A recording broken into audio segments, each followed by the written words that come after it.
Okay, HVAC fans on a steamy Tennessee morning. High 70 Fahrenheit and about 400% humidity, typical for this house. We have an experiment going on. We have a R22 gauge set measuring 410 pressure on the high pressure gauge, which is 140. And I'm doing a leak test. Not on the sealed system, but on this setup I've made to pressurize the capillary tube and the control head for the indoor TXV, or if you will accept the term, the cooling TXV. It bypasses in reverse in heating mode. So in heating mode, the broken capillary doesn't mean anything because the valve isn't doing anything. But what I realized is I wasn't thinking quite clearly enough when I tried to pressurize that diaphragm. I was using compressed air, which is an obvious place to start because it's so easy to make compressed air. Just grab an air compressor.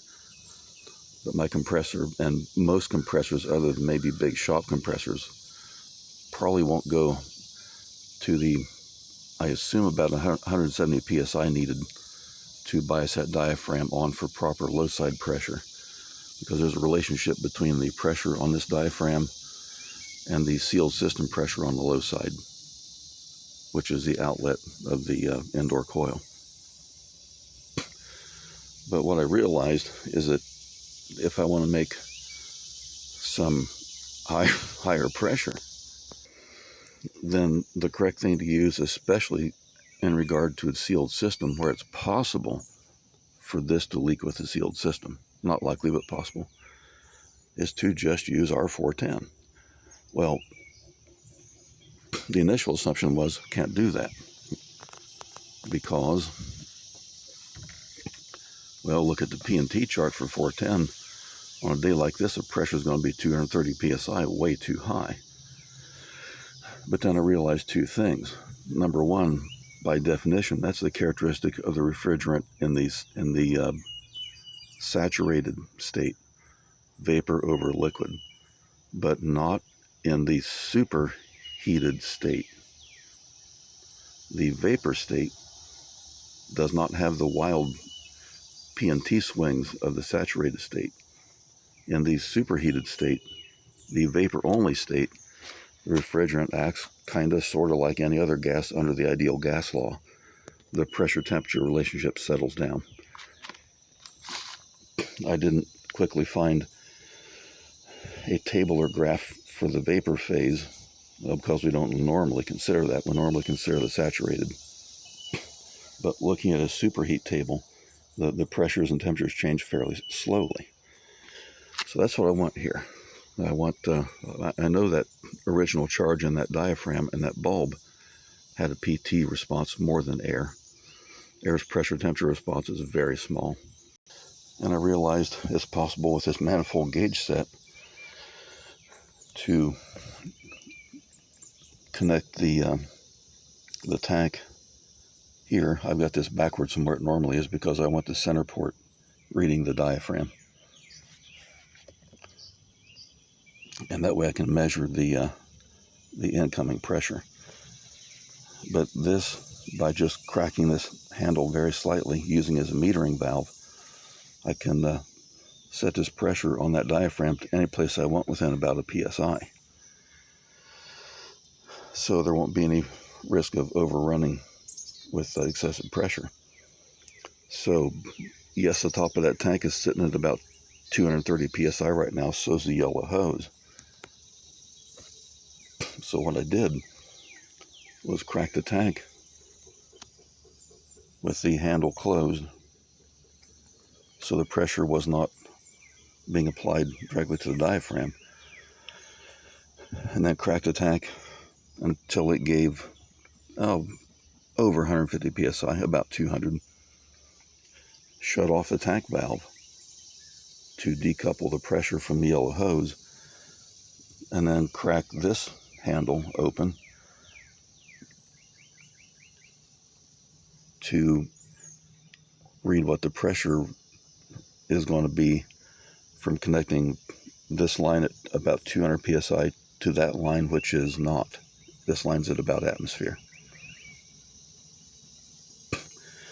And the result was just a bit under 150 psi.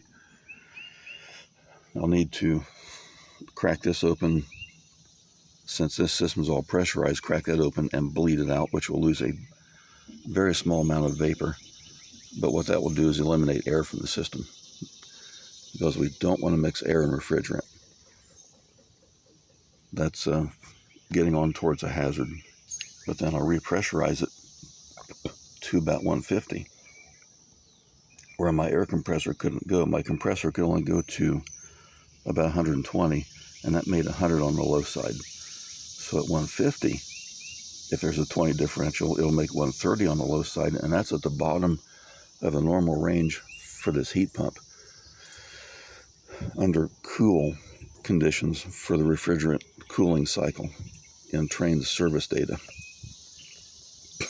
So that's kind of sort of at the bottom of sort of an acceptable pressure.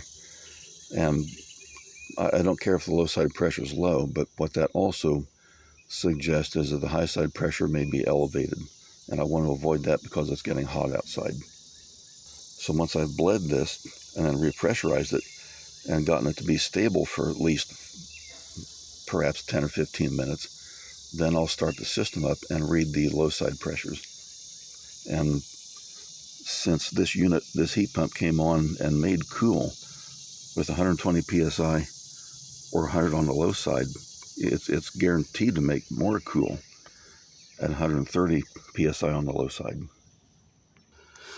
And here's a purging process. And note, here's a T plug, a Schrader core in here. This is an access valve. And the short refrigerant hose with the depressor, the capillary to the diaphragm, and of course the tank. I've reversed the hoses so that I can actually read with the handle off, I can read the pressure on that line. And the process will be to pressurize the blue line, pressurize this and the diaphragm to 150, shut the handle down, and walk away for 10 or 15 minutes. Because it's going to take much of that to run a couple of cycles if the system's been off and it's fairly warm outside. So instead of worrying about what the tank pressure and the line pressures are into here, I'll just simply, what I'll do is I'll crack the tank valve and watch the hose. That hose is depressurized, but it's full of refrigerant. It's been purged. When the pressure hits it, it's going to jump. Just give it a little tiny turn of the tank valve just for an instant and close it off. That puts a unknown pressure on the common run of the manifold. I can't open this handle because that's beyond the capacity of that gauge. I did and slammed it yesterday and had to reset it. But then I'll crack this and notice the pressure rise. Okay, that only went to 50. So I'll close that again and just crack the tank and close it. And feed it some more pressure. So each time I close that way, hit the tank again, just a little burst, just feeding vapor, not liquid. Do not charge us with liquid. And hit the valve again. That should be, I didn't open the tank very long. What the tank is doing is pressurizing the volume of the yellow hose, which is a fairly large volume. So give it a little bit longer opening and just slightly open the red handle to just a hair more. Very quick opening and closing. Bingo. Exactly on. Close the red handle. Be sure that's closed. Walk away for 10 or 15 minutes. And put the capillary tube down, put the outdoor cover on so critters can't get in the system. Because if they get in the backside of that evaporator or the outdoor coil, they probably can't get through the squirrel cage, but if they do, they'll be in there running around inside the ductwork. That would really suck. Okay, it's been several minutes. It's still sitting on 150, but I'm going to use a leak detector to check. You can hear it ticking. To check the output side of this valve. This is an old R22 set. I've rebuilt it, new seals and such. But now we're talking about a very small volume of refrigerant that will be left in that brass T and the access core and that capillary tube and the diaphragm. Can't be any leakage. Okay, there's a leak on the hose right there.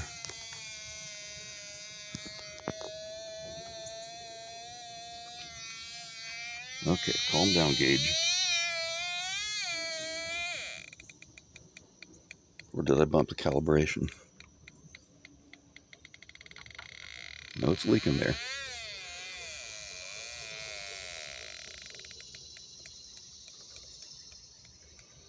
But that's not the brass.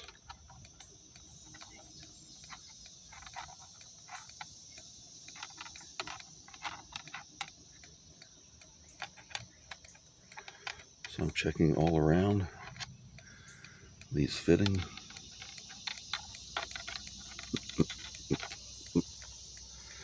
This leak detector is rated at picking up leaks of a ½ ounce per year.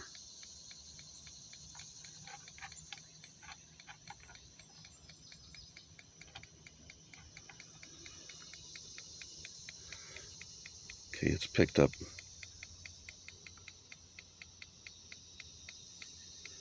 a little leak.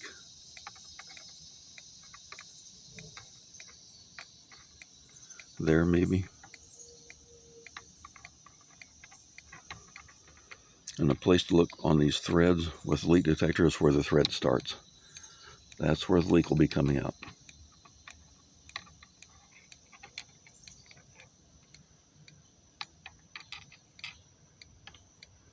But I don't measure any significant leak.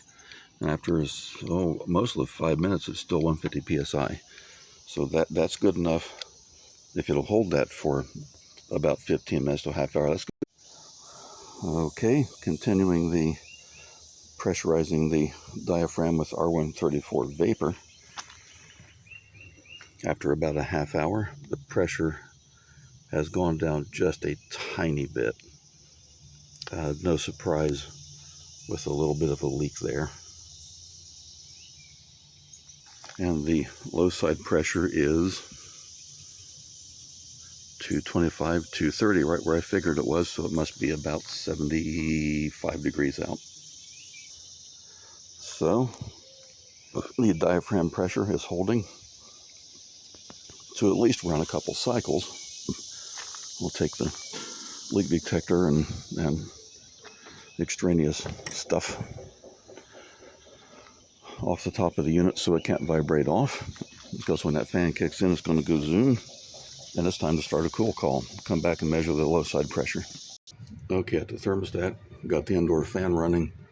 That'll cool the sealed system a bit. It's outside where it's warm.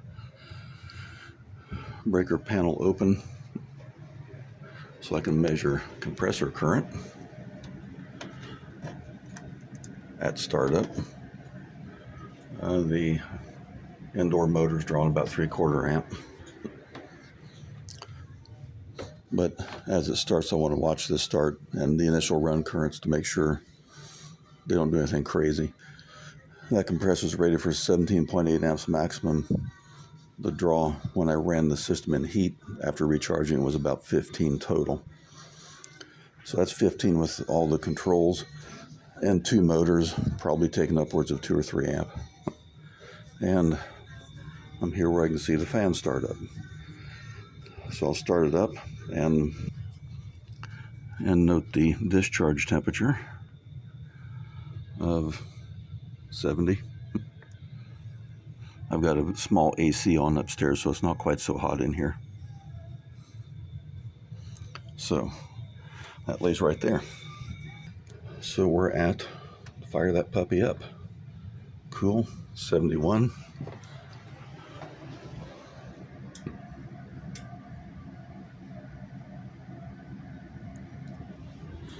Not bad. And run out here quickly. Hear the unit running.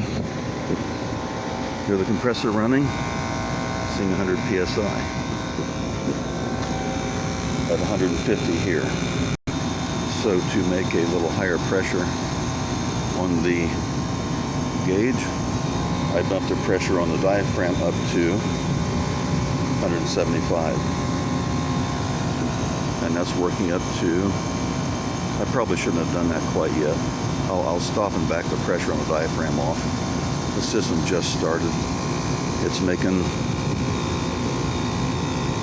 cool, it's making warm, it's making decent temperatures. But I'm going to back the diaphragm pressure down and just watch. Give the system time to stabilize. Okay, I've returned the diaphragm down to 155. Compressor sounds. Compressor sounds normal. It's making good sweat. Real high humidity. But it's running at about 125 psi on the low side. It should be about 150. I'm not seeing excessive pressure. I'm going to bring the current clamp out and measure the run current directly. And at the duct, infrared.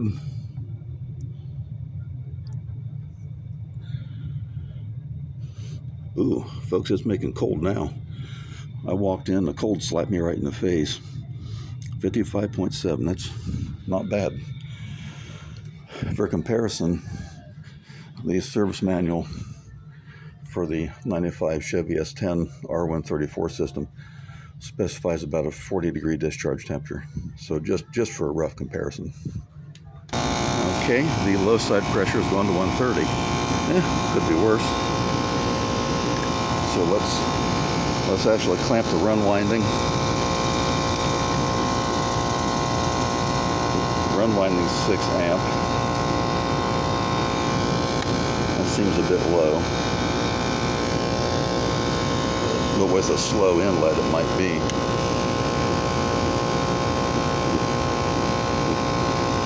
8.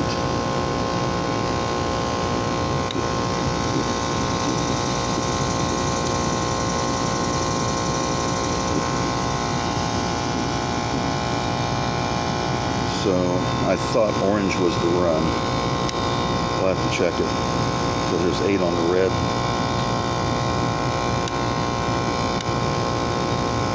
8.13. What's the black? The black's the combination of the two. If I can get to it. 8 amp. Not great, not bad. But she's making good cold. Compressor's just buzzing a precision tune. Sounds good. Indoor, I don't have a wet bulb. The indoor is whatever it is. But that diaphragm pressure is holding right there. And it's going 125, 125, 1 hash is 130. And guarantee I got the tank shut off here. And in fact, I'll disconnect it. No, I won't do that yet. Let's see. Can I disconnect the tank? Yes, I can disconnect the tank. Just not open the red handle. But she's making cool, folks. I walked inside and the cold slapped me right in the face. Which is a nice change after being high 70s and 80s inside. The humidity is real high today. It's gone from dry to suddenly wet, which is good because it's cleared some of the smoke out of the air. Okay, breaker box, combined current, all 3 motors, 11 amp. That's about what the other system is, the other end of the house. Both legs, 11.4. 11.4. That's right on for compressor current. There's nothing wrong with that. And going to raise set point to 72. Here's train's data. Pressure curves. 4WCY 4036, which is this heat pump cooling, discharge pressure, high side, suction pressure gauge for corresponding outdoor temperatures of, oh, I don't know, it's less than 80. I don't have wet bulb, but indoor entering, if it's recycling cool air from the ducts back in. So I could see it being down in this region. Well, it's right here, 135, which the only thing I'm fairly sure of is the outdoor, which is there's 70-ish up here, 135 indoor entering, 63. I could believe that. In fact, let's see if we can measure it. On the indoor entering, this is the wrong way to measure it. Let's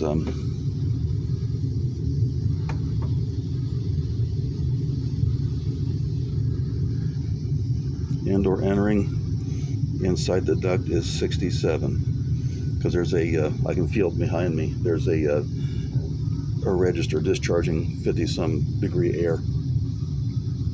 It's being circulated back in.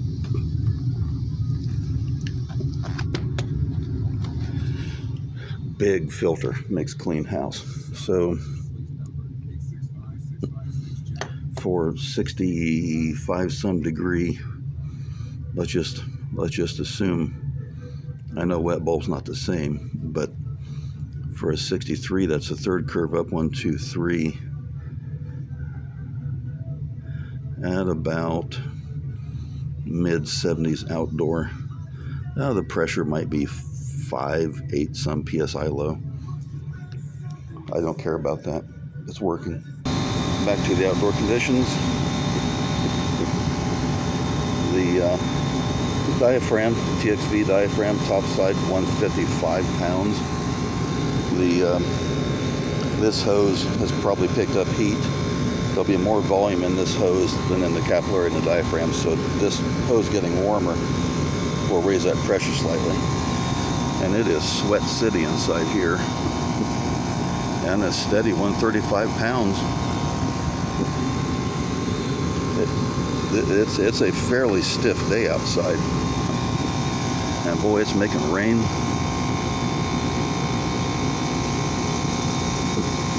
Discharge line, a little warm. The way the system works is that the compressor gets this refrigerant returned from the outdoor coil.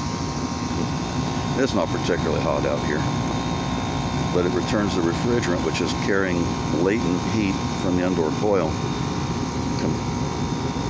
compresses it. No, correction. It gets the return from the switchover valve from the outlet of the evaporator. Brings it in. It's carrying the indoor heat, which is not very much. It compresses it to condense that heat. Comes out the high side. There's the indoor heat felt right there, and then goes up to the outdoor coil to shed the outdoor heat. And so that's how the sealed system cycle works. And on a fairly hot house, it's taken about 10 minutes to reach set point. So it should be turning off here. I should see a ceasing of the outdoor fan. Now the discharge temperature is 50 degrees. That's doing darn good. And I just heard set point reached, and it's shut off the compressor and outdoor fan. And watch and make sure nothing strange happens, like it just starts up for no good reason. And by the way, I need to go over here and run set point down. Run set point up and cool. and invoke menu and turn on the compressor lockout time, which I'd shut off for testing. Compressor lockout on 5 minutes between cycles. And after, maybe a 15-minute call to drop the entire addition inside 1,000 square feet, a couple of degrees, the low side is now, it's 180. And that's up slightly, that's fine. So I'm gonna leave it just like this and let it run cycles over the next few hours and just watch it. And the one thing that kills heating and cooling efficiency is opening a door. It is unbelievable how much hot air is brought in by just quickly opening that door, coming in and closing it. On the energy conservation research project I worked on, we developed the efficiency control smart thermostats for gas conservation. For one house tested, just walking in and closing the front door took a half hour to recover in the winter because of all the cold air that came rushing in. But we don't see it and feel it, but open that door and there's a huge blast of hot air comes in at the top of the door. So keep the doors shut.